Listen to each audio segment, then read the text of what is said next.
Good evening, and thanks for joining us for this 13 Plus FastCast. I'm Dan Maries. And I'm Ashley Bowerman. We begin with some new information from Tucson police about a reward being offered for information on a suspect in a fatal stabbing. Here's some video that we shot earlier this year when this all happened. The family holding a memorial for this gentleman. Authorities offering a $2,500 reward for information leading to the arrest of a man in connection to the fatal stabbing of 27-year-old Bernardo Pacheco Alcala Jr. TPD says Alcala was killed on scene near First Avenue and Wetmore on July 31st. Alcala's family told 13 News he was found with a stab wound in the chest at the wash on First Avenue, just south of the River River around 1 a.m. on July 31st. This was again that memorial that the family held there. TPD says Alcala allegedly got into a fight with another man before the stabbing. Of course, if you have any information, call 885. It is Domestic Violence Awareness Month, and all across Pima County, officers and deputies have been knocking on doors, looking for domestic violence suspects who either never showed up for court or tried to drop off the radar at some point. 13 News reporter J.D. Wallace followed a team to see what they do and why they do it. Rounding up those with domestic violence charges not only holds them accountable, it shows victims these charges are taken seriously. Sheriff's Department! Teams of law enforcement knock on hundreds of doors. Domestic violence is inherently dangerous. Sheriff Detective Mike Buglewitz lined up about 200 warrants for this two-day search in Domestic Violence Awareness Month, with multiple departments forming 6 teams. In the end, though, it's all about the victims. We're out here to help the victims of domestic violence, help them get resolutions for their case or get their cases restarted by getting their offender into custody. And this is one of those word-of-mouth type things during the domestic violence roundup where folks are telling them, hey, if you have a warrant, now's the time to take care of it. Ultimately, that's why Charles Webb turned himself in on a misdemeanor domestic violence charge. He has other warrants, which complicates matters, but for most, it's a matter of just getting them back in front of the judge, explains Fabian Pacheco, Chief of Detectives for the Pima County Attorney's Office. This is a unique opportunity that they have to be able to go down to Justice Court, meet with the judges that are on standby, ready to take care of that. Oftentimes, it's just something as simple as setting another court date. If you get arrested for domestic violence, you have to follow through with your programs, and you have to complete probation, you have to complete anger management counseling. You have to do all that stuff, because if you don't, they're going to put a warrant out for your arrest, and then we're going to come find you and throw you in jail. In the first day, 98 addresses were visited, 20 arrests were made, so that's about 1 in 5. This day, this team made 1 arrest, but they also discovered one person they wanted had died, another was already being held elsewhere, and 2 had been hospitalized. With that, then we can either put holds on them or clear the warrants out so it gets them out of the system. The victims get notified. Those who are wanted on domestic violence can still turn themselves in. Some might still get a quick turnaround if they do so by 11 Friday morning, but ignoring it won't make it go away. If we haven't found you, we're still going to be looking for you. Having multiple departments participate helps them maximize resources. On the South Side, J.D. Wallace, 13 News. An FBI investigation is underway in Tucson after a customs agent was wounded in a shooting last night and a search is on the happened at 7-Eleven convenience store 29 Columbus. It's just north of Dave's Mountain Air Force Base about 7 last night. Fortunately, the agent was not that. Federal agents say the deportation officer was hit in the arm and was not in uniform at the time of the shooting. We now know the officer had the police in a statement to 13 News, the FBI says, quote, the FBI and its partners continue to search for the suspect or suspects which remain an ongoing investigation. As always, we urge the public to remain vigilant and promptly report suspicious activity. If you have any information on the shooting, please call 911 or 88-pound. On Monday, a man accused of shooting and killing a U.S. deputy marshal is set to go on trial. Ryan Schlesinger has pleaded not guilty to 13 charges, including murder and assault on a federal officer. Authorities say he killed Deputy Marshal Chase White in 2018 as officers were serving a warrant at his home in Midtown. The trial was supposed to happen back in 2020, but it was delayed several times, partly due to the pandemic. A well-known and beloved cyclist has died in a hit-and-run crash, and Tucson police are still looking for that driver. Police say John Timbers was hit from behind yesterday morning near Grant and Craycroft. Arizona Cycling says he was a beloved member of the cycling community. He won several races, and he founded the Vuelta de Bisbee race back in 1976. Police believe the suspect vehicle is a red 2000s Nissan Frontier or Xterra. If you have any information, please call authorities or 88 Crime. Well, now to the latest on Israel's war against Hamas. Israel says it will now allow Egypt to deliver limited quantities of humanitarian aid to the Gaza Strip, but it wants to make sure that aid doesn't fall into the hands of Hamas. They broke into the house, killed 5 terrorists, and saved my parents with no harm at all. It's a heroic story of them. and another thing, I would like personally to tell you that thank you for your support in the way that you. I was very blunt about the need to support getting humanitarian aid to Gaza. Get it to Gaza and do it quickly. They broke into the house, killed 5 terrorists, and saved my parents with no harm at all. It's a heroic story of them. and another thing, I would like personally to tell you that thank you for your support in the way that you're a friend of Israel, and I appreciate it. Thank you so much. So, thank you so much. Mr. President, if I may, this is the young woman I was telling you about. Ohio Republican Jim Jordan says he's not dropping out of the speaker's race despite losing a second vote today by a wider margin than yesterday. He got 199 votes out of the 217 needed for a win. Now, a growing number of lawmakers are calling for temporary Speaker Patrick McHenry to be given more powers, putting off the election on a new speaker to a later date. The move would allow Congress to start moving bills forward again on aid for Israel and a long-term spending plan. Some Republicans say another vote on Jordan is pointless at this point.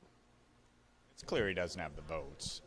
Obviously, it's up to him if he wants to put it to a third ballot. I think you'll see more folks dropping off on a third ballot. Here, there was a net loss of 2 for people who previously voted for him flipped, and 2 that didn't flip back. But I don't see the outcome changing here. Temporary Speaker McHenry says he's still focused on getting Jim Jordan elected. Another floor vote is set for tomorrow morning. Well, switching gears now, nearly 2 decades after Alabama teenager Natalie Holloway disappeared in Aruba, her mother says she finally got justice for her daughter.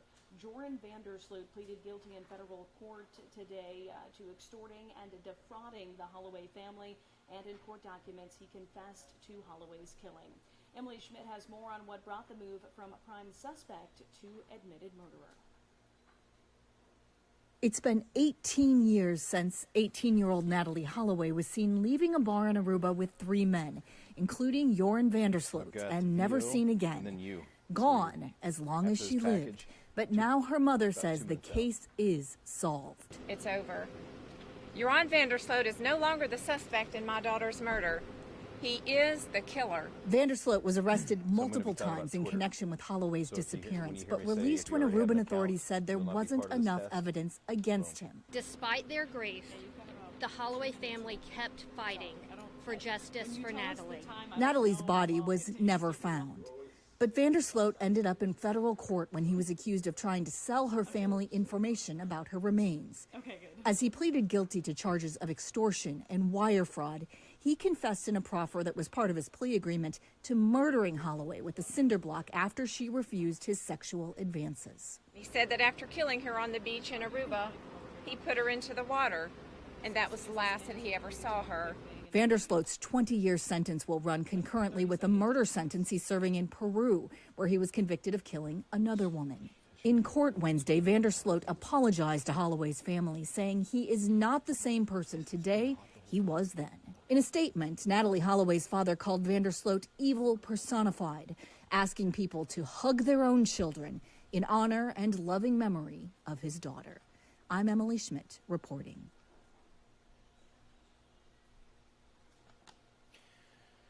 More changes are coming to X, formerly known as Twitter. Elon Musk announced it's testing an annual fee for some unverified accounts. The program is called Not a Bot. Right now, it's only being tested in New Zealand and the Philippines. It will require new users to sign up for a subscription for $1 per year, $1 a year, to post and interact with other posts. People who don't subscribe will only be able to read posts, watch videos, and follow accounts. If you already have an account, you will not be part of this test. Last month, Musk hinted that X could start charging all users sometime in the future. Lots of changes coming to X. Yeah, I don't know if I don't think I want to pay for that. It's been free all this time. It's hard to start paying for something that's been free. Right. Certainly interesting. Well, it's $1, right? It's $1. I know, but even if it's $1, it's just the like one principle that matter. Again, it's the principle, and then it's like that one extra step you just got, Yeah. It's annoying. Hey, the weather's free. The weather's free, and I'm giving it to you for free right now. Absolutely. It's been hot. It changes, right? Just like Twitter's changing, so is weather. And I'm going to tease a little bit ahead of what I'm going to talk about. The biggest changes since I've been here, which has been since late May, this is the biggest change that we're going to have in a short period of time. But let's talk about how hot it was to start this week, right? So average is 86. We didn't see anything close to that. How about Monday, 101? And that triple-digit day ended up being special, not just because it was a triple-digit day, not only because it tied a daily record temp, but it also tied for the latest triple-digit day ever. At October 16th, Tuesday, cooler, if you call it a cool down, still 10 degrees above average than today, 97, which is 11 degrees above average. And overall, everyone was well above average. How about 102 in Phoenix, 89 Sierra Vista, 93 in Nogales, a little bit hotter Marana at 98. And for the next 4 days, the heat is not going to let up. In fact, the next couple of days will heat up even more. So these are the cities: Tucson, Casa Grande, Green Valley, Sierra Vista, wherever you live closest to. Take a look at that row and the temperatures, right? And in that first row or first column, I have the averages as well, so you can refer to that. It's going to be well above average, and like what I said in that previous slide, triple-digit day, tied for it. So if you do the math there, if we get 100 degrees on Friday, that would break the record, Tucson's record for the latest triple-digit day ever. Everyone is going to be well above average. Most people's hottest day will be on Friday with a slight cool down Saturday and Sunday, but it's still going to be well above average. And not only that, but record-breaking as well. Not just going to be hot. All of these days are well within striking range. I mean, we're forecasting 100. The record's 97. So we're predicting 3 degrees breaking that record, tying the record Saturday, and 2 below on Sunday, and 1 below for tomorrow. And overall, yeah, here are the latest quarter triple digits. So we hit that on Monday, so that's where you see that 2023. It's a 3-way tie for the latest triple digit day, and the average is September 24th. So literally a month later than it should be is when we hit the triple digits. And okay, well, you're wondering, I showed you 100. What are the odds that we could break that record? 35% chance tomorrow, 38 Friday to Saturday. Overall, the odds for at least one of those days being a triple-digit day, 62%, so higher than a coin flip. And let's keep in mind, this model that they told me, I talked to the National Weather Service, it runs cool, so it's probably higher chance than that. And amidst this heat wave, you live in the Tucson area, you're having trouble cooling down during this time, or you know people that may be having trouble cooling down during this time. Here are the list of the Tucson cooling centers. There's 6 locations. Take a picture for yourself. Take a picture and send it to somebody you think needs it. There it is, because it is going to be unseasonably hot, even though it is the middle of October. Why is it so unseasonably hot? Well, it's because we've had a persistent ridge that just won't budge. This is where it's situated right now. The ridge is just a bit to our northwest, and then it's going to move right over us Friday. That's why it's going to be the hottest day.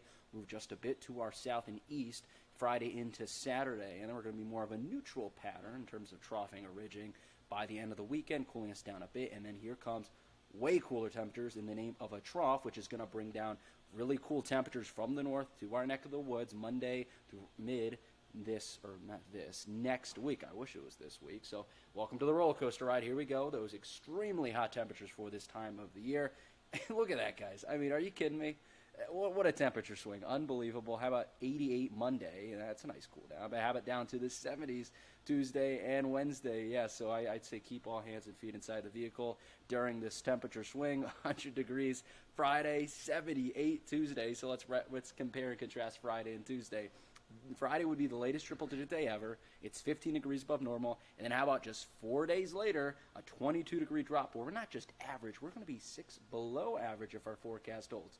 Now let's transition more to rainfall. The airport actually saw some rainfall. Many places did yesterday. Almost felt like it was monsoon season again with a little bit of those storms. So that was the Tucson International Airport's first recorded rainfall since September 21st, 27 days ago. But we didn't have measurable rainfall. They considered it a trace, which means not enough rain for anything measurable. So last time we've seen measurable rain, to go back 35 days. So overall, we've been in a very, very dry spell.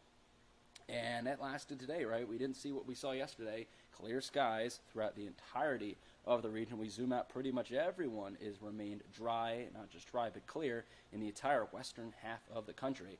But is that going to change? Well, it all starts here with Hurricane Norma to our south. It's now increased in intensity, a 90-mile-per-hour hurricane moving to the north, just south of the Baja Peninsula, just off the southwest coast of Mexico. Let's track it. It's going to weaken or strengthen at this point, heading towards the Baja Peninsula by late this week into next weekend. And then it's going to stall a bit. But at this time, that trough that I was telling you about that's bringing us cooler temperatures is going to bring. It's a little bit of clockwise rotation. And since we're on the right or the eastern side of that, that's going to help bring moisture from the south. And you know what's to the south of us? That tropical system there. So that's going to help up bringing us more moisture. And look at that. It really fills in nicely with that precip on that model, mainly for the eastern portion of our state into New Mexico early this week through mid this week, then moving out by the later half of next week. And the models are picking up something, right? Here comes the rainfall early this week on the order of about 1/10 of an inch for many spots. Tucson and eastward seem to have the best shot of seeing rain during this next event. But overall, here is your 7-day forecast. Really could split in half between summer and then fall, separated by just a few days. Alrighty, 70s creeping into the 7-day forecast. Yes. We love to see it. Well, before we go, a quick story here. Yeah, after 6 years of service, the Border Patrol is wishing a happy retirement to one of its canine officers right here in the Tucson sector. Yeah, Marcy has racked up quite a record in her career. The Border Patrol says that includes 950 arrests and thousands of pounds of drugs stopped from hitting the street, all worth more than $4 million. So she certainly deserves a break. Certainly done a lot of good work here in the Tucson area. Who's the good girl? Happy retirement, Marcy. Well, thanks so much for joining us. We'll see you back here on air, 13 News, live at 10. We hope you join us. Thank you. We'll see you then. Have a wonderful evening. Thank you, Ashley.